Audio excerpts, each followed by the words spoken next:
নেত্রকোনায় ধর্ষণের শিকার হয়ে শিক্ষার্থীর আত্মহত্যা, ধর্ষকের শাস্তির দাবিতে মানববন্ধন। রিপোর্ট করেছেন রাজীব সরকার।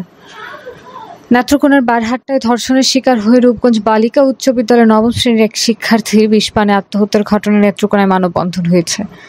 13ই আগস্ট মঙ্গলবার দুপুরে জেলা শহরের কেন্দ্রীয় শহীদ মিনারের সামনের সড়কে জনসচেতনতায় তারুণ্যে নেত্রকোনা ও সাধারণ শিক্ষার্থীদের ব্যানারে মানববন্ধন হয়। এ সময় ভিকটিম ইতি আক্তারের মা এবং ভাই সহ বিভিন্ন প্রতিষ্ঠানের শিক্ষার্থীরা উপস্থিত ছিলেন। ধর্ষক আকাশ হোসেন প্রান্তরকে দ্রুত গ্রেফতার করে সর্বোচ্চ শাস্তির দাবি জানান তারা। পরিবারটির দাবি, গত 20 জুলাই দুপুরে ভিকটিম ইতি আক্তার প্রাইভেটে যাওয়ার সময় সুসুং ডহরপাড়া এলাকার মৃত লিটন মিয়ার ছেলে আকাশ হোসেন প্রান্তর তাকে ধর্ষণ করে। আমার ছোট বোন ইতি তাকে ধর্ষণ করা হয়েছে।